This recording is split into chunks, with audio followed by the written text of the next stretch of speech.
Quand les nouvelles s'affolent, Métropole fait le point. Le point tous les matins, simultanément sur Radio et Télémétropole. Le point est une courtoisie de la BNC, Unipièce, MSC+, Accordia Shipping et Lissa Lotto. Madame, Monsieur, bonjour. Bienvenue à la rubrique Le Point de Radio et Télémétropole. Merci de l'intérêt, merci surtout de votre fidélité. Ce matin, ça va être spécial puisque c'est la fête de Métropole. Si vous ne le saviez pas, sachez qu'aujourd'hui, Métropole fête ses 52 ans. Et pour rendre hommage à Métropole, la ministre de la Culture et de la Communication a accepté d'être avec nous. Et ce matin, pour nous dire de petits mots, d'autant que c'est la journée des droits de la femme, et une heureuse coïncidence. Madame Emily Prophète-Milce est notre invitée ce matin. Bonjour Madame la ministre, merci. Bonjour Wendell Théodore, bonjour aux auditrices et auditeurs de Radio et Télémétropole. Et je suis venu vous dire bon 52 ans, bonne fête. Et votre succès est tellement énorme que je n'ai point besoin de vous souhaiter ou de vous re-souhaiter bon succès. Donc du coup, je vais vous souhaiter beaucoup d'années supplémentaires dans ce succès, dans ce bien faire, dans cette installation que vous avez dans la communauté qui est quand même impressionnante. Et aussi profiter de l'occasion, puisque Métropole a l'heureux privilège de fêter un 8 mars, qui est la journée internationale des droits des femmes, de souhaiter bonne réflexion à toutes et à tous pendant cette journée consacrée aux droits des femmes, aux discussions autour de ce que c'est, de cette problématique extrêmement importante qui doit rester centrale pour nous en Haïti. La question des droits des femmes, la question de l'intégration effective des femmes dans notre communauté, la question de la participation des femmes dans les questions politiques et sociétales. Donc, tout ça comme un bouquet aujourd'hui, ce 8 mars, dans les studios de Radio Métropole.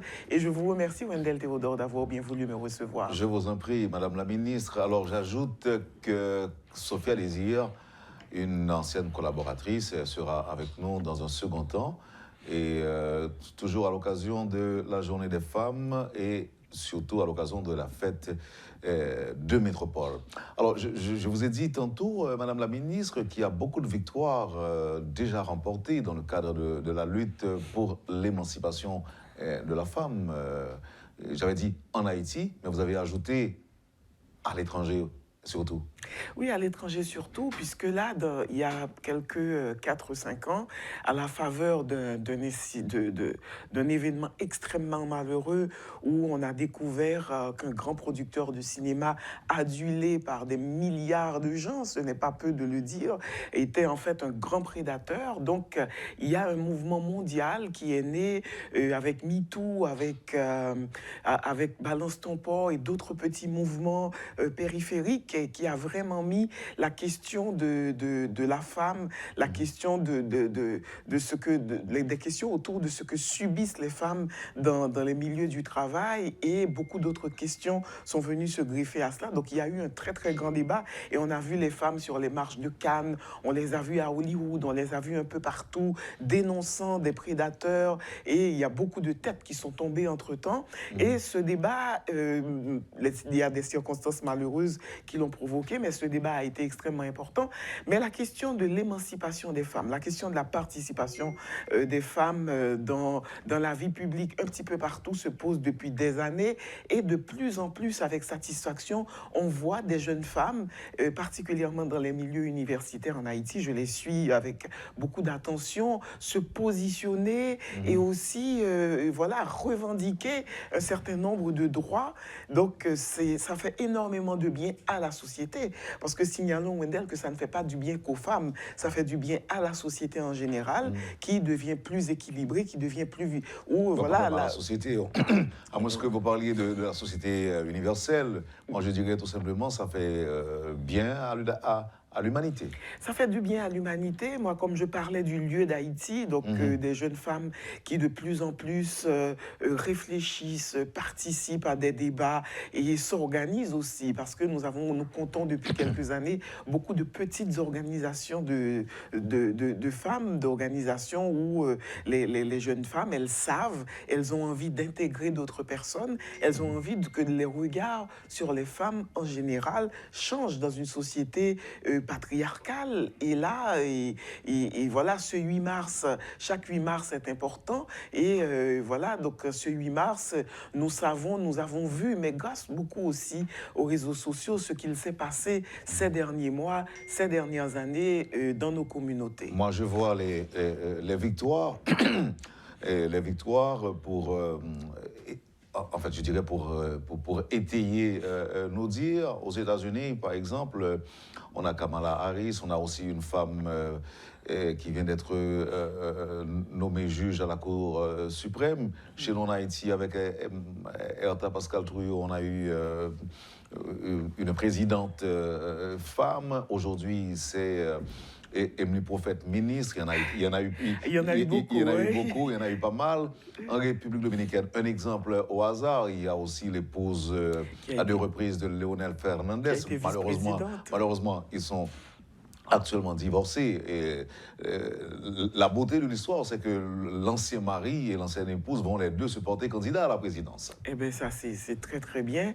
Et voilà, moi, j'appelle de mes voeux que pour les prochaines élections, il y ait beaucoup de candidatures féminines, mais à tous les niveaux, des CASEC aux mairies, en passant par le Parlement, évidemment, la présidence aussi, que les femmes se sentent le droit et aussi se sentent obligées de faire partie de la vie publique, et aussi, parce que nous avons tellement essayé avec des hommes pour avoir les résultats que nous avons ici aujourd'hui, que chacune doit se dire, écoutez, pourquoi pas un peu plus de femmes, pourquoi pas beaucoup plus de participation féminine dans la vie publique, mais aussi que les hommes se le disent. Ça fait longtemps que nous sommes quasiment les seuls à parler. Quand vous ouvrez un poste de radio aujourd'hui encore, vous écoutez une édition de nouvelles, quasiment toute la parole est aux hommes. Les hommes font énormément de bruit. Ce n'est pas un reproche que je leur fais, mais le bruit reste du bruit. Donc, il faudrait que les femmes s'impliquent un petit peu plus, que les femmes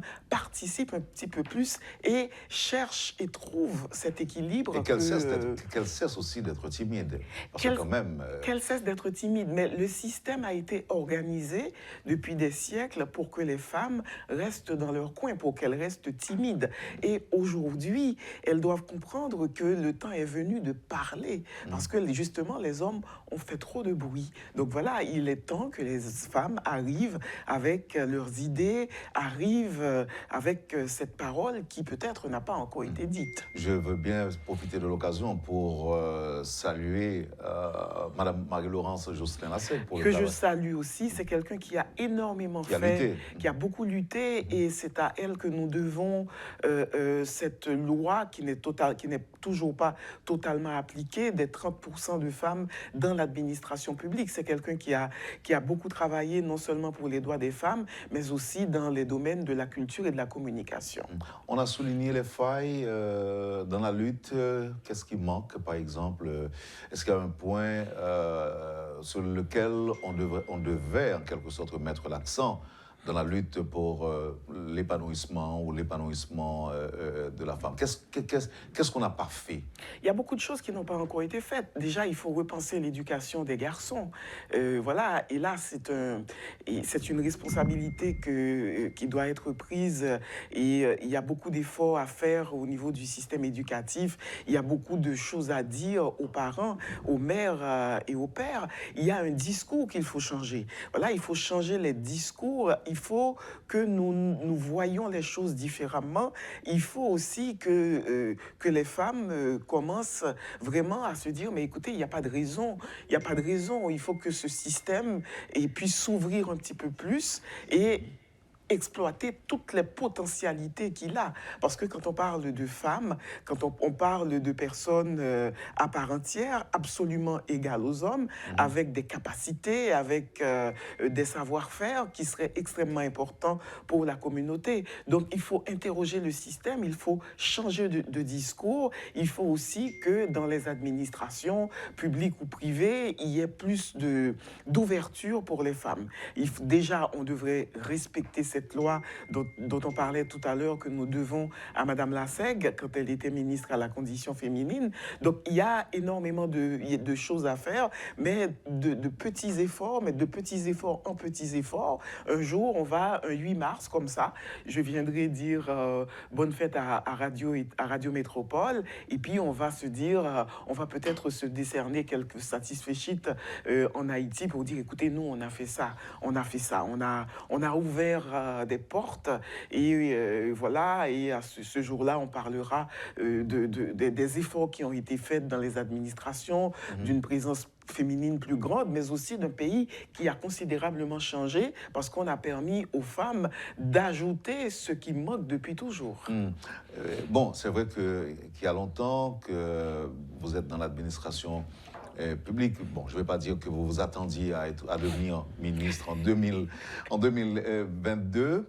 Et je ne sais pas si c'était déjà dans vos projets, mais une fois que vous êtes là, où vous êtes, est-ce que vous pensez à un travail spécifique pour les femmes? Si oui, lequel? Moi, je travaille pour tout le monde. Je travaille pour tout le monde. Et comme je suis vraiment dans une campagne d'éducation à la citoyenneté qui comprend la protection du patrimoine, l'humanisme, déjà, nous avons décrété, le ministre de l'Éducation nationale et de la formation professionnelle, Nesmi Maniga et moi-même, l'année 2022, année de la belle amour humaine, puisque cette année ramène les 100 ans de la naissance de Jacques-Stéphane Alexis, très grand écrivain et essayiste, théoricien de la littérature, grand homme politique aussi, pour partager Alexis, parce que nous pensons qu'il faut partager le meilleur que nous avons en Haïti. Il est question de tout le monde, mais il est beaucoup question des filles et des femmes, justement dans cette envie, dans ce besoin particulièrement de les intégrer, de faire en sorte qu'elles s'approprient de toutes ces bonnes choses que nous voulons partager, que nous voulons mettre sur la table de la communauté pour dire, écoutez, cette belle amour humaine, nous sommes capables de la faire, parlons-en, qu'est-ce qui peut être fait? Protégeons notre patrimoine, donnons de la force aux associations, parlons différemment de la culture, de la création, faisons en sorte que les industries culturelles et créatives se développent. Il y a évidemment autant de place autour de la table pour les femmes, les filles, que pour les garçons et les hommes. Mais vraiment, nous allons nous assurer qu'il y ait autant de place pour chacun, chacune. Et voilà, les femmes ne resteront pas derrière, ne resteront pas dans la marge, et les petites filles vont savoir, au cours de cette campagne, les droits qu'elles ont et aussi les devoirs qu'elles ont dans la communauté. Une pensée pour les femmes violées, les jeunes femmes violées, une place aussi dans la lutte contre la violation des droits de la femme. Beaucoup de place et beaucoup de paroles, beaucoup de consolation aussi, parce que c'est énorme. Mais pour tous les corps vulnérables, les hommes, les femmes particulièrement, nous savons que les femmes subissent la violence dans cette société. C'est une société extrêmement violente aujourd'hui, un peu plus qu'avant peut-être, avec les kidnappings, avec ce grand désespoir qui traverse notre société et toutes ces questions que nous nous posons au quotidien, parce que c'est notre pays, c'est notre devoir à tous de trouver vraiment comment faire pour atténuer, sinon arrêter totalement cette violence vis-à-vis de tout le monde, mais particulièrement du corps féminin, des enfants, des corps vulnérables en général, des personnes handicapées. Donc tout cela est pris en compte et voilà, dans cette année de la belle amour humaine, qui est une année d'éducation civique, une année d'éducation à la citoyenneté, citoyenneté, il faut que nous en parlions. Parce que ce qui se passe aujourd'hui, particulièrement dans les quartiers précaires où il y a énormément de violence, dans les routes, les zones qui sont bloquées, c'est que les gens, souvent, il y a des oublis. Il y a des oublis parce que c'est un système qui est mis en place depuis plus de 2 siècles où il y a des gens qui ne sont pas intégrés dans le système. Donc la violence aujourd'hui, ce n'est pas un hasard. Il y a trop de misère, il y a trop de pauvreté. Il faut que nous puissions trouver un équilibre, c'est-à-dire inventer cette démocratie en passant par des élections, évidemment, et aussi que nous devenions des républicains, c'est-à-dire des gens qui sont capables de respecter des mandats d'élus, qui sont capables d'aller jusqu'au bout et de faire des propositions. Donc, il y a énormément de débats à faire, énormément de débats, et surtout, il ne faut pas avoir peur d'en parler. Pourquoi il ne faut pas avoir peur d'en parler? Parce qu'il faut en parler, et aussi parce que avant d'aller parler de quoi que ce soit, il faut que nous ayons les bons arguments, il faut que nous soyons crédibles et convaincants. Et nous espérons l'être. Vous avez parlé d'équilibre, vous avez parlé de misère et de pauvreté. D'aucuns pensent que quand les responsables évoquent cette question de misère ou de pauvreté, elles tentent justement de justifier la déviance des bandits aujourd'hui en Haïti. J'ose espérer que c'est pas le cas. Non, il n'y a rien à justifier. On ne peut justifier dans une république ni ailleurs aucun acte de violence. Aucun acte de violence, mais il faut absolument voir comment réparer les gens. Parce qu'il faut réparer des gens qui ont été cassés. C'est-à-dire, on ne peut pas vivre dans un pays avec des quartiers de non-droit, des zones où nous ne pouvons pas aller. Et voilà, on série de côté, mais quoi maman, mais quoi papa, ou pas qu'à passer. Donc, il faut réparer cette violence. Il faut insérer.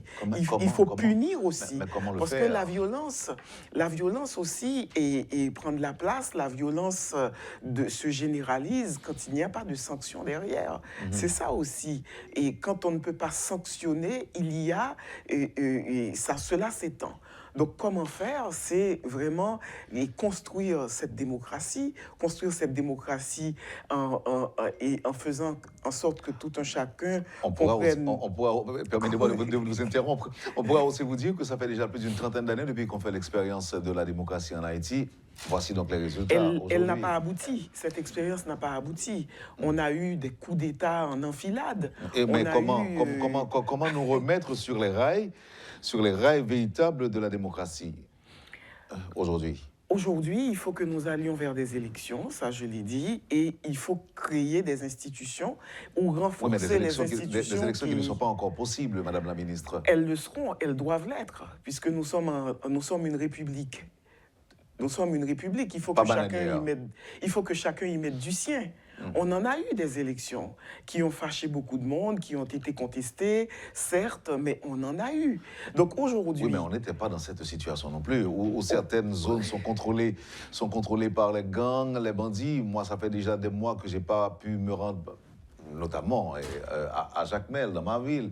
Et je ne suis pas le seul. Vous avez dû prendre l'avion, par exemple, pour aller à Jacmel. Et nous vivons actuellement un moment où la région métropolitaine, à elle seule, paraît encerclée par les réseaux de malfaiteurs. Nous étouffons tous et toutes. Donc ça, c'est extrêmement clair. Mais il faut que nous nous résignions à travailler ensemble. Nous ne pouvons pas être tout le temps dans le constat et dire « ce n'est pas possible ». Ce n'est pas possible. Pourquoi? Ça ne pourra pas demeurer en l'état. Et c'est pour cela que tout un chacun doit mettre du sien pour traverser cette zone de grande turbulence dans laquelle nous sommes depuis trop longtemps. Donc aujourd'hui, nous ne pouvons pas justement dire « écoutez, il y a ça et nous ne pourrons pas faire ça ». À ce moment-là, nous allons tous nous asseoir, nous barricader ou prendre prendre l'avion et partir. Et nous savons, Wendell, Théodore, vous, comme moi, vous savez qu'il n'y a plus d'Eldorado dans le monde. Donc il faut que nous construisions nos espaces de vie. Il faut prendre des risques. Il faut faire des propositions jusqu'à ce que ça aille mieux et jusqu'à ce que ça aille bien. Parce que nous ne pouvons pas continuer comme ça. C'est-à-dire à dire tous les jours, voilà ce qui n'est pas possible. Donc les réflexions doivent continuer et nous devons mettre les moyens intellectuels, les moyens humains, les moyens financiers pour que ça aille mieux. Je me sens très honoré de votre présence ce matin. Et moi donc, 52 ans de Radio Métropole, c'est toute mon enfance, quoi.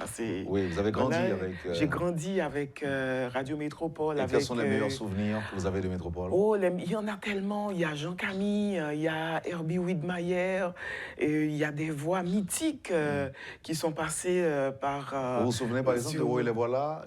Absolument. De VIP? Absolument, je me souviens de Roy Les Voilà, je me souviens de VIP, je me souviens de Tito Widmayer, le jeune frère de Richard et de Joël Widmayer, je me souviens de Marcus Plaisimont, je me souviens de beaucoup de voix de Radio Métropole. Je me souviens qu'à une époque, il y avait la bande AM et la bande FM, c'était 129 AM et puis... Vous vous souvenez de tout ça? Ah oui, j'ai passé beaucoup de temps avec Radio Métropole. Moi, j'écoutais Radio Métropole la nuit, il y avait Giorgio, il y avait Marc Lubin, ces jeunes gens qui travaillaient la nuit et on écoutait la musique Métropole by Night de John Steve Brunache aussi.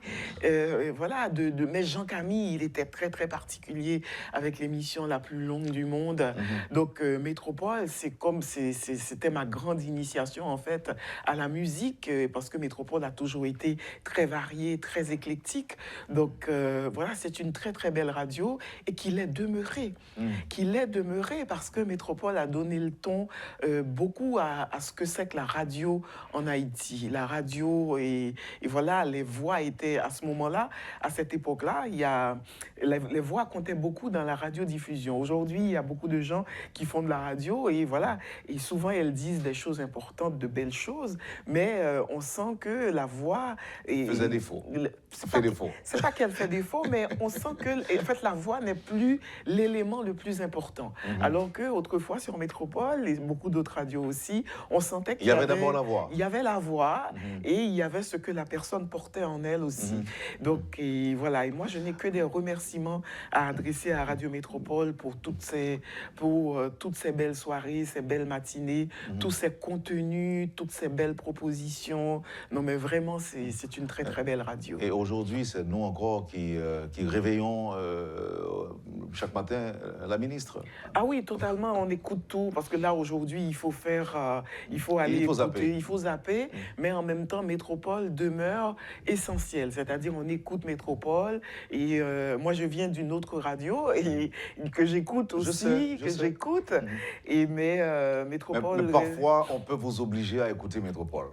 Voilà, et souvent il vous est souvent arrivé, Wendell Théodore, de recevoir un petit message de moi quand vous faites le point, que j'ai une question, j'ai une suggestion, j'ai une interrogation sur ce que dit la personne et là je ne me gêne pas, j'envoie un petit message par WhatsApp et merci de toujours me recevoir et de toujours poser ma question. Je vous en prie. Maintenant pour terminer, Madame la Ministre, quel regard vous portez sur l'univers médiatique plus ou moins épars aujourd'hui, les réseaux sociaux, les gens qui s'improvisent journalistes, en fait, je me reprends. Quel regard le ministère porte sur ça? Voilà, les réseaux sociaux ont beaucoup changé notre vie. Et dans tout changement, il y a des bons côtés, il y a des mauvais côtés. Aujourd'hui, il y a énormément de médias, il y a ce qu'on appelle les médias en ligne, il y a aussi les médias traditionnels, mais les médias traditionnels deviennent aussi des médias en ligne parce qu'aujourd'hui, si je veux capter Métropole, si je veux écouter le point que j'avais raté dans la matinée, on m'envoie le lien, vous êtes sur les réseaux sociaux, c'est extrêmement utile, c'est important. Donc tous les médias, toutes les expressions sont importantes. Il y a beaucoup de dérives, certes, mais et ça demande de la rigueur régulation, ça demande des discussions pour voir comment réguler tout ça. Aujourd'hui, par exemple, nous aurions besoin qu'il y ait voilà, des cartes de presse, mais que nous sachions d'où sont originaires ces cartes de presse, que ces cartes de presse soient validées par une association de journalistes. Donc à ne pas confondre avec le badge délivré par les directions générales. Voilà, donc ce serait une vraie carte de presse qui signifierait voilà, que la personne est dans le métier, qu'elle a fait un parcours qui lui permet effectivement d'être journaliste. Donc il y a énormément de désordre, mais en même temps, c'est extrêmement utile cette capacité dont chacun a de pouvoir s'exprimer sur un réseau à titre personnel ou d'être relayé par une presse en ligne, parce qu'il y a aussi beaucoup de choses à savoir, beaucoup de choses à voir, et au jour le jour, nous sommes hameçonnés par plein d'informations qui ont leur utilité. Et à la fin de la journée, on fait la synthèse, et évidemment, il y a des réseaux qui sont crédibles, comme Radio Métropole et Télémétropole, et comme tant d'autres. Ça, c'est de la presse traditionnelle. Voilà. La presse traditionnelle qui n'est plus aussi traditionnelle que cela. On va dire que c'est une presse traditionnelle, mais qui s'adapte aussi les réseaux sociaux rendent facile le travail des médias traditionnels. Totalement. Les réseaux sociaux, et je pense que les médias un média aujourd'hui n'a d'autre choix que de s'adapter. Aujourd'hui, si je rate le point parce que j'ai une réunion, j'aime savoir que je peux me rattraper à n'importe quel moment de la semaine et même après, rien qu'en allant sur les réseaux de métropole, sur les réseaux tout court, et je trouve l'information que je cherche. Donc il y a une mine de choses qui restent, les contenus demeurent et elles sont partageables, peu importe où on se trouve, peu importe où l'on vit. Et ça, c'est extrêmement important. C'est très, très bien, je trouve. Même s'il y a des choses qu'il faut déplorer aussi dans les médias sociaux. Bonne journée de la femme, bonne fête, Madame la Ministre. Merci d'avoir fait le déplacement à l'occasion de la fête, à l'occasion des 52 ans de Métropole et à l'occasion de la journée de la femme. Très bonne coïncidence, heureuse coïncidence, madame. C'est c'est une coïncidence très, très heureuse. Donc, bon 52 ans à Radio Métropole, et Télémétropole fête aussi. Quel âge a Télémétropole aujourd'hui? Ah, ben, peut-être 10-11 ans, je crois. Oui, assez jeune. Oui, assez jeune. C'était en 2009. Voilà. Et aussi, c'est la journée des droits de la femme, la journée internationale des droits de la femme. Donc, bonne réflexion à toutes et à tous. Bonne réflexion, bonne rencontre. Il y a beaucoup de rencontres aujourd'hui. Et voilà, avançons. Vous devez avoir un agenda chargé. Là, je m'en vais à l'activité organisée par le ministère à la condition féminine, des rencontres, des débats qui sont très, très importants ce jour, mais qui continuent toute l'année. Donc, il faut vraiment que ce jour-là, ce 8 mars, ces rencontres soient des lieux où on discute de l'avenir, de choses à changer, et faire en sorte que les femmes soient de plus en plus intégrées dans la vie publique. Merci encore une fois, Madame la Ministre, de nous avoir consacré un petit temps de votre agenda surchargé à l'occasion du 8 mars. Merci infiniment et bonne journée. Bonne journée. Bon 52 ans. Merci. Voilà, Madame, Monsieur, pour la première partie de la rubrique Le Point de ce 8 mars, la ministre de la Culture et de la Communication, Madame Emily Prophète-Milsé. Merci déjà de l'intégrer. À venir dans un instant, notre ancienne collaboratrice en direct de Montréal, Madame Sophia Désir. C'est à tout de suite. Le Point est une courtoisie de la BNC, Unipièce, MSC+, Arcordia Shipping et Lisa Lotto. Bienvenue, Madame, Monsieur, à la deuxième partie de la rubrique Le Point de ce 8 mars. 8 mars, 52e anniversaire de Métropole, c'est la journée des droits de la femme également. Après la ministre de la Culture et de la Communication, nous avons avec nous en direct du Canada notre collaboratrice, je ne sais pas vraiment ce que je dois dire, notre ancienne collaboratrice ou bien notre collaboratrice Sophia Désir. Sophia, bonjour. Bonjour Wendell et bonjour à tous. Et tu acceptes comme d'hab un petit compliment en tout début? Wendell, je pense que je reste et demeure La même personne. Quelqu'un de métropole, c'est ça. On m'associe toujours à métropole et ça me fait plaisir. Et t'as pas vieilli malgré les années, malgré. Et puis je te trouve très radieuse aujourd'hui, très belle, Sophia. Je peux dire ça? Ben, bien sûr, Wendell. Ce sont d'adorables petits mensonges qui font du bien, tu sais. Donc, Wendell. C'est pas le cas, c'est pas le cas, c'est pas le cas. Je suis sincère. Je n'en doute pas, Wendell. Alors, je te dirais que c'est toujours un bonheur pour moi d'intervenir sur les ondes de Radio Métropole.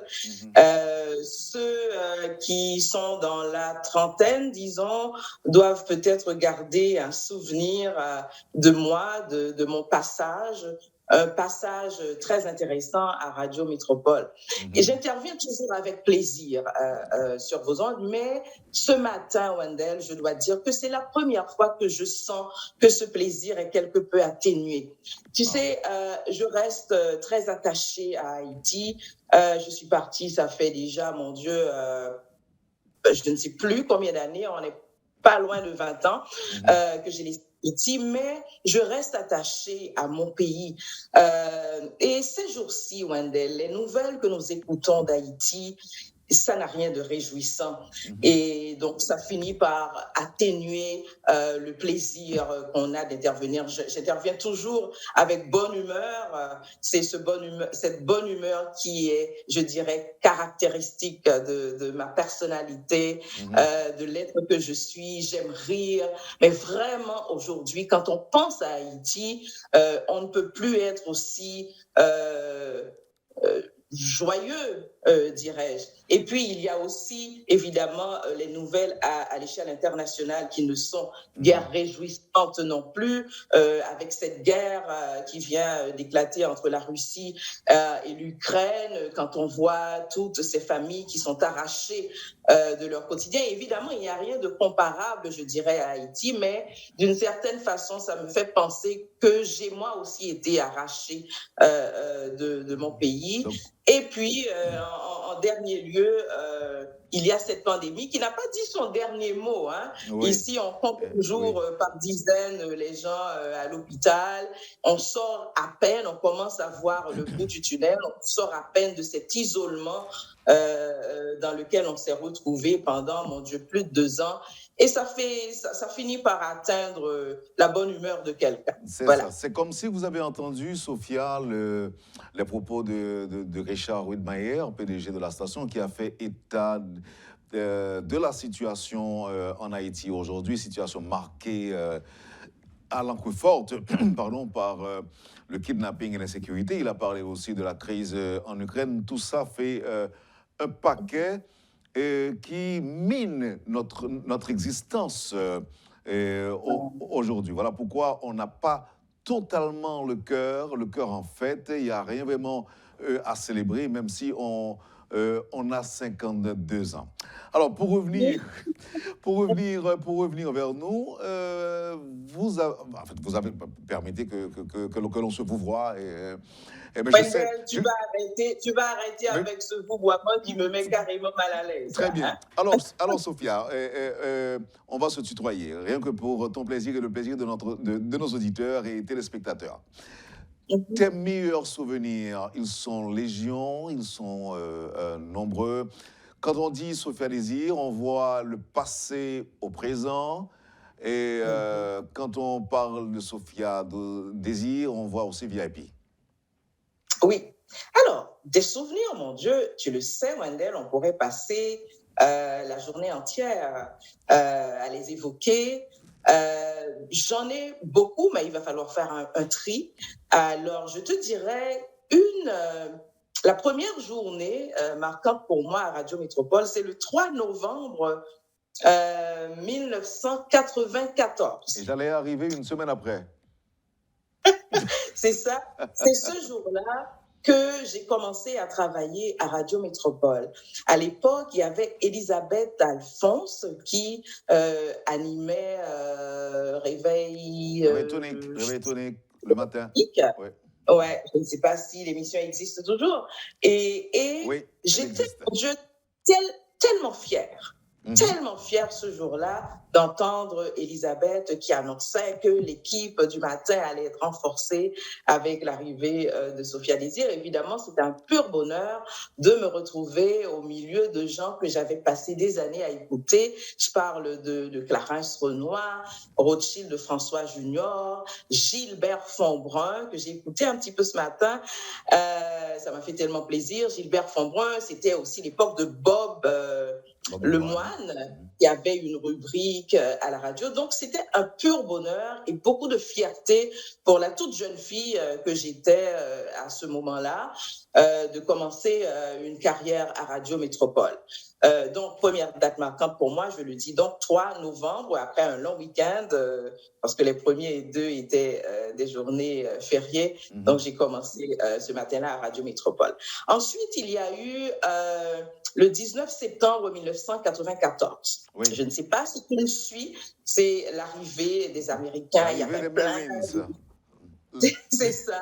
Donc, ça a marqué aussi. Ensuite...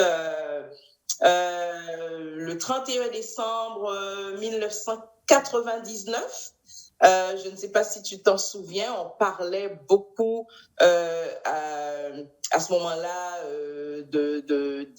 des menaces qu'il y avait, que les ordinateurs, je pense qu'on parlait du blog. Oui, le blog de l'an 2000. Le blog de l'an 2000. L'an 2000, oui. Ça fait déjà un moment. Et ce soir-là, cette nuit-là, je me suis retrouvée sur les ondes avec Smoy Noisy et on a passé vraiment toute la nuit à, comme on aimait le dire, à radioter.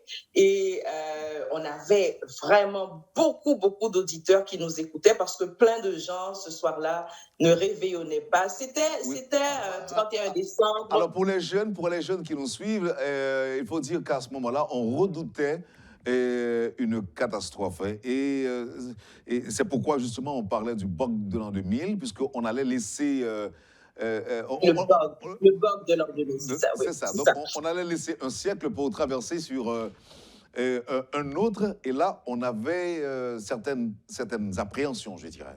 Certaines appréhensions. Et Port-au-Prince, cette nuit-là, était plongé dans le noir. Il n'y avait presque pas d'électricité. Et donc, on s'est retrouvé vraiment avec énormément d'auditeurs qui réagissaient. Et aujourd'hui encore, j'ai des gens qui me parlent, que je croise par hasard, qui me parlent de cette nuit du 31 décembre 1999. C'est un agréable souvenir. Ensuite, évidemment, il y a eu l'arrivée de VIP. VIP, c'était... non, mais avant VIP, Sophia, avant VIP, il y avait aussi le passé au présent, cette belle rubrique. Ah, certainement. J'étais en train de faire un choix, mais bien sûr, puisque tu mentionnes le passé au présent, c'était une rubrique historique liée aux éphémérides. Donc, je pense que la bande-annonce disait... le passé au présent, un événement historique relaté et commenté. Oui. Voilà. Ouais. Donc, j'aimais beaucoup, j'ai pris beaucoup de plaisir à faire cette rubrique. Il y avait aussi une certaine simultanéité entre le passé au présent et à la mode de chez nous de François Latour. Je ne sais pas si tu t'en souviens. Avec François Latour, évidemment, qui nous faisait rire le matin. Quelle personnalité il avait, François Latour, tout un personnage en réalité.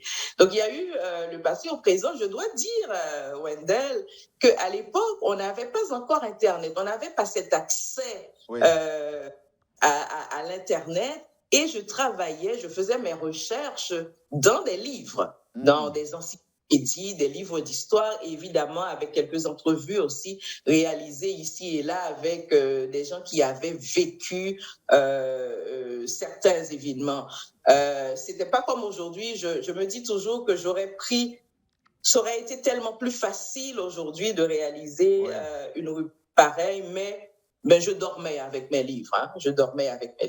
Il y a eu donc le passé au présent et par la suite les célébrités de l'histoire où il s'agissait plutôt de parler d'une personne.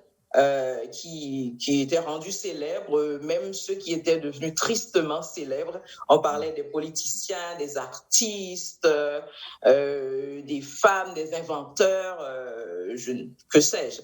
Et Sophia allait couronner tout ça avec VIP.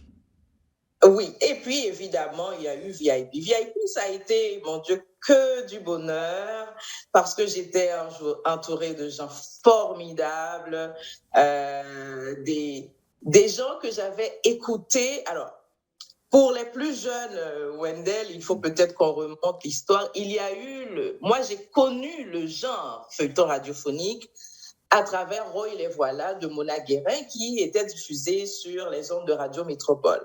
Je me rappelle que je séchais littéralement mes cours, je l'avoue humblement, au secondaire pour aller écouter Roy les voilà à 3h de l'après-midi. À ce moment-là, je te dirais, Wendell, oui, j'ai commencé à rêver que j'aurais aimé ça, être une actrice dans un feuilleton radiophonique, mais j'étais quand même une personne assez réservée. Je n'aurais jamais osé me présenter à Métropole ou essayer de trouver le numéro de téléphone de Mona Guérin ou quoi que ce soit.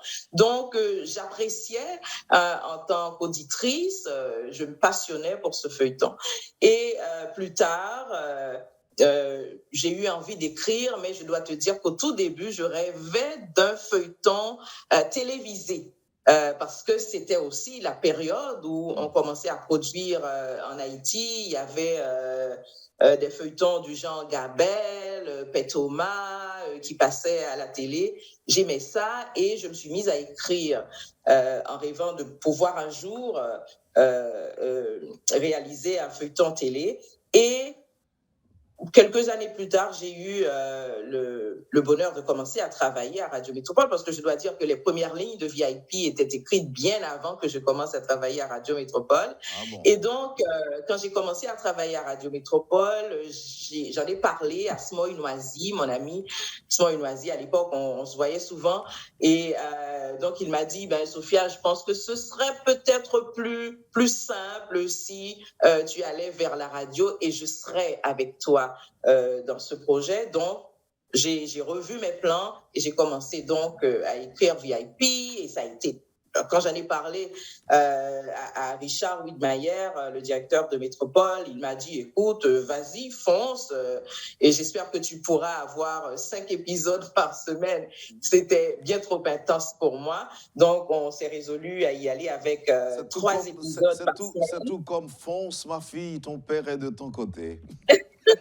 Exactement. Et je suis toujours très reconnaissante de cette confiance que Richard a bien voulu placer en moi, de la confiance aussi que tous les acteurs qui étaient dans certains cas mes aînés, que j'avais apprécié leur talent dans Roy les voilà. Je parle de Scott, de Tapes, de Joe Dams, dont on salue la mémoire.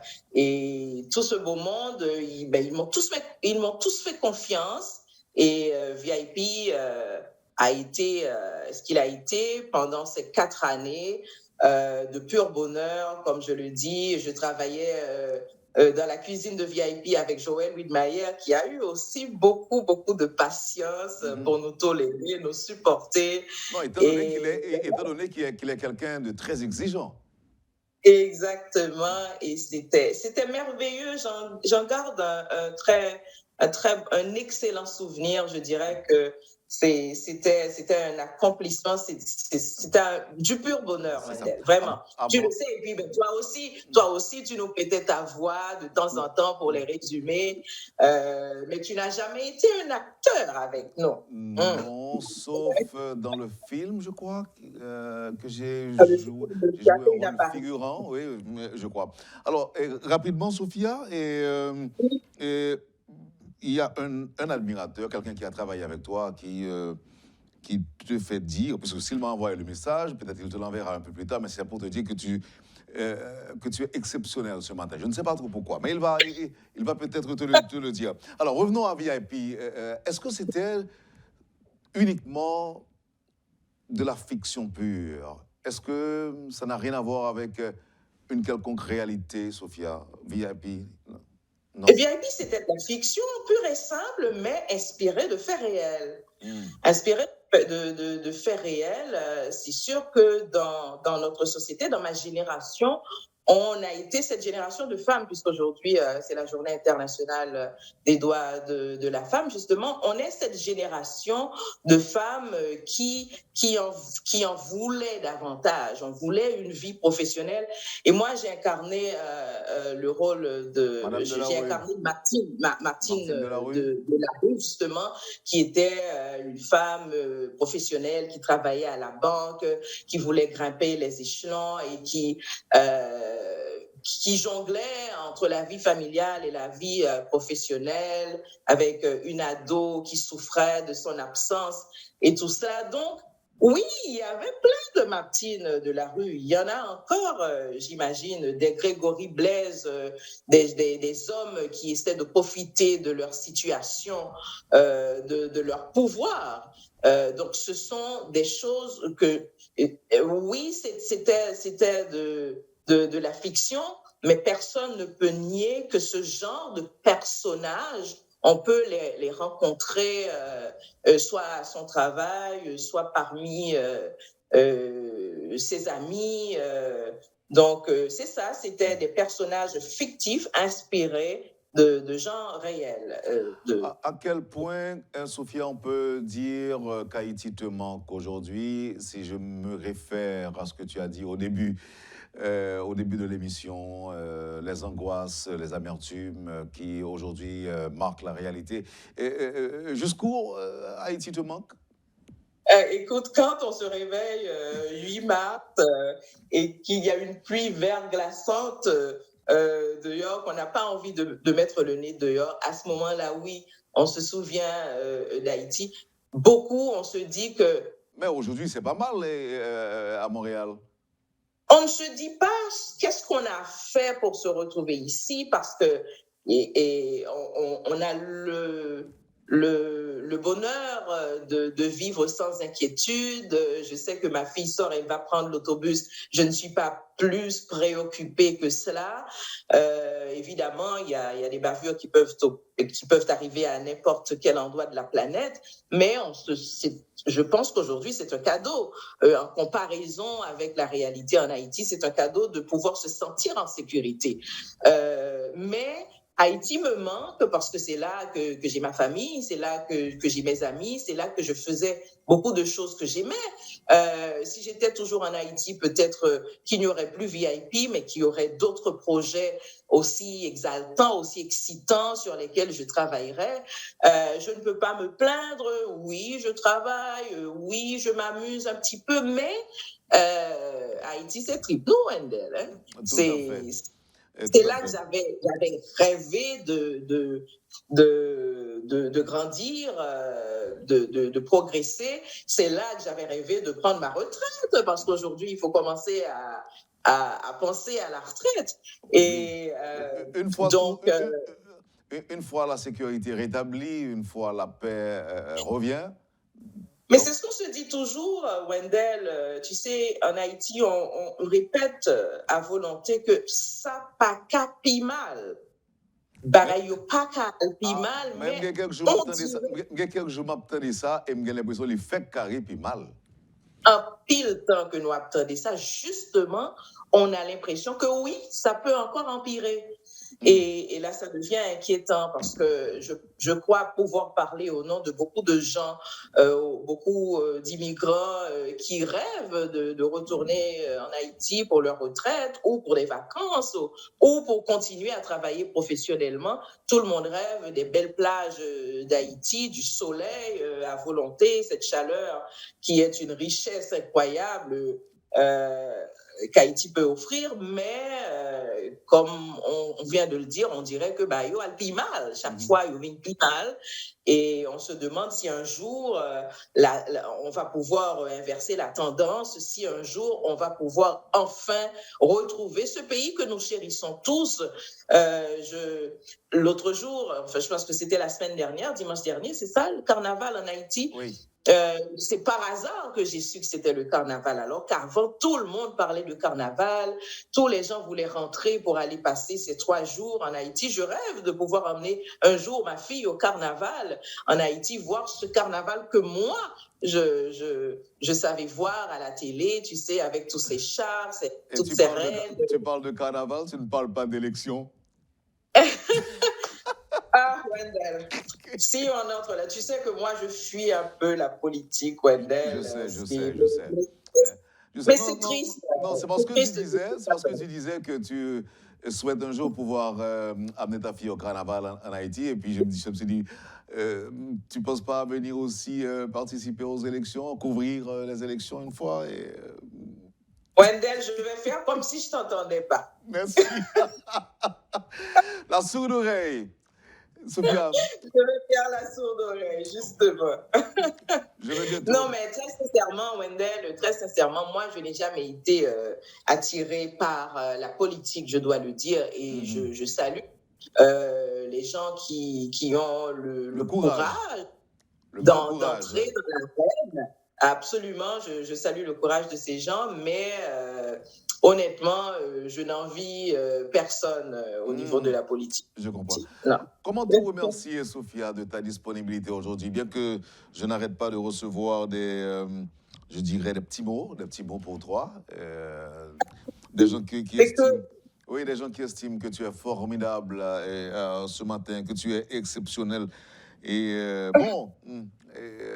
des gens peut-être qui avaient l'habitude de t'écouter dans les nouvelles ou bien à travers VIP. D'ailleurs, il y a un auditeur qui a dit, il y a quelques années, Sophia rentrait chez les auditeurs. Et aujourd'hui, c'est Métropole qui rentre chez Sophia au Canada. Ben, j'en suis heureuse. Je suis heureuse que les gens gardent le souvenir, même si Wendell, voilà, entre toi et moi, nous pas des monde qui a 20 ans qui connaît nous en Haïti. Oui, c'est vrai. Parce que ça fait déjà un moment que nous sommes partis et ben, je garde d'heureux souvenirs. Je suis toujours très heureuse de rencontrer des gens qui me parlent de ces années Métropole. Et ben voilà, ça m'a fait plaisir. Tu demandais comment me remercier. Tu n'as pas besoin de me remercier, Wendell, parce que moi, senti la caille, Métropole. Donc, même si je ne connais plus grand monde à Radio Métropole, je veux prendre quelques minutes pour saluer ceux-là que je ne connais pas, mais ceux-là aussi que j'ai eu le bonheur de fréquenter à Métropole. Je salue les Whitmayer. Sophia, ça risque qui arrive au Kounila, c'est que dans 5 ans, ou dans 10 ans, le fait Métropole, les Métropoles a privé dans 62, 72, je garantis sur là toujours, pas bon Wendell pour qu'il y ait une parole de VIP, de whatever. Ça, j'en suis sûr. Là, vous rentrez dans les calendriers Wendell. Non. Nous, pour aller. C'est pas le passé révolu. Ce ne sera pas le passé au présent, mais le passé révolu. Exactement. Mais je suis certaine, Wendell, que ceux qui nous ont vus arriver à Radio Métropole, je m'excuse, voilà. Ceux qui nous ont vus arriver à Métropole vont garder les souvenirs jusqu'à la fin de leur vie. Voilà. Et puis, je disais donc, sans courir le risque, enfin, je cours toujours le risque d'oublier certaines personnes, mais c'est vrai que ça a été un bonheur de travailler, en particulier avec des gens comme toi, Wendell. Tu as toujours été, je ne le dis pas pour t'envoyer des fleurs, tu as toujours été un excellent collaborateur, un gars cool. Wow. Hein? Je ne sais pas si tout le monde va le voir comme ça, mais Wendell Cool, c'est quand même... Enfin, je ne sais pas pour les autres, en tout cas moi, toi et moi, ça a toujours été cool. Cool entre nous. C'est vrai qu'à l'époque où que je présentais le journal du soir, le journal de 18h, c'est vrai que des fois nous dit j'en fâche vraiment, oui, parce que les reportages parfois étaient en retard et vous aviez, vous, les les reporters cette mauvaise manie de me dire au micro que je pouvais continuer de parler pendant que le reportage arrive. Que le reportage arrive. Alors, quand on est au micro, et puis on annonce que, Wendell Théodore, qui était au Parlement, va nous expliquer en détail ce qui s'était passé cette journée-là. Et puis, c'est vrai que c'était extrêmement agaçant pour moi en tant que présentatrice à l'époque que vous me disiez continuez à parler, et puis que ça allait finir par... Ça c'est un souvenir moins agréable que je garde du journal du soir. Ce que les auditeurs ne savent pas. Exactement, ils ne pouvaient pas savoir ce qui passait. Non, mais dans la cuisine, il se passait toujours des choses très drôles. Les reporters qui se battaient pour enregistrer avant. Donc, exactement, parce que tout le monde arrivait plus ou moins à la même heure, vers la fin de la journée, vers 15h, 16h, et il fallait tout enregistrer. Mais il y avait de l'adrénaline. Hein. Oui, et le directeur d'alors de la salle de nouvelles, je ne sais pas, c'est pas Clarence, c'était Rothschild à l'époque, qui mettait la pression sur les auditeurs, sur les opérateurs pour qu'ils aillent vite. Exactement, ben oui, on a travaillé d'abord avec Clarence. Moi, quand je suis arrivée à Métropole, c'est Clarence Renoir qui était directeur des nouvelles. À son départ, Rothschild a pris la barre. Rothschild que l'on doit saluer aussi, Sophia, ce matin. Absolument, Rothschild François Junior. C'est ça, j'allais citer quelques noms, mais je me dis, chaque fois qu'on commence à citer des noms, on prend le risque d'oublier des personnages extrêmement importants. D'ailleurs, petite anecdote que je voudrais te rappeler, Wendell, un 8 mars, je ne me rappelle plus de quelle année, j'étais au micro ce matin-là, évidemment, avec Rothschild et Clarence. J'étais au milieu de ces messieurs. Et Clarence a pris le micro pour évidemment parler à l'occasion de la Journée internationale de la femme. On voulait prendre le temps de saluer Madame X, Madame Y. Clarence a nommé quasiment toutes les femmes.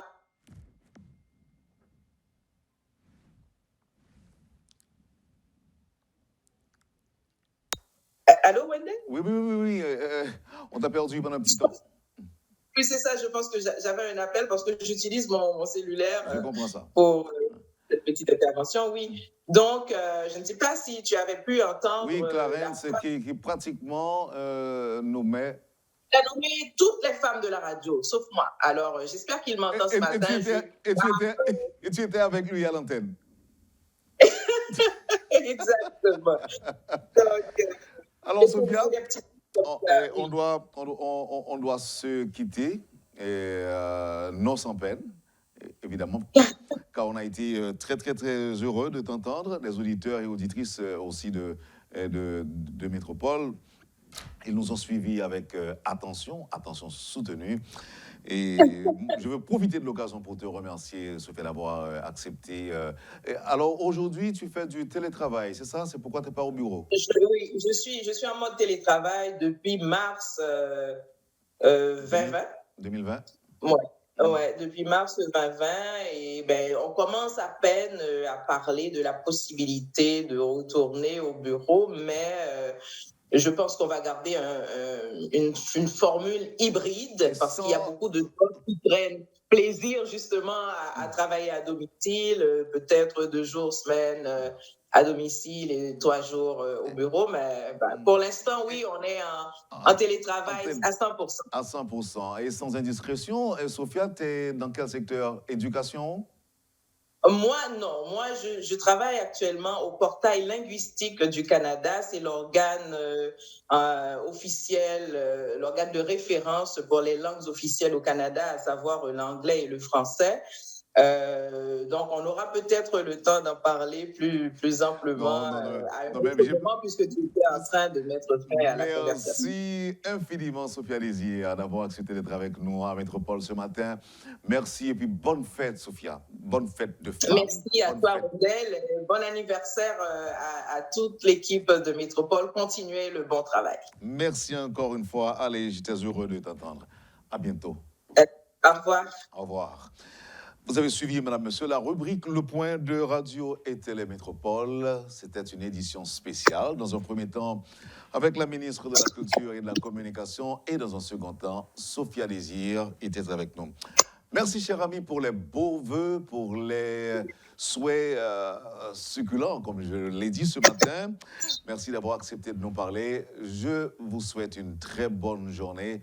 Et je veux bien saisir l'occasion pour dire bonne fête à toutes les femmes haïtiennes, à toutes celles qui nous ont suivis ce matin.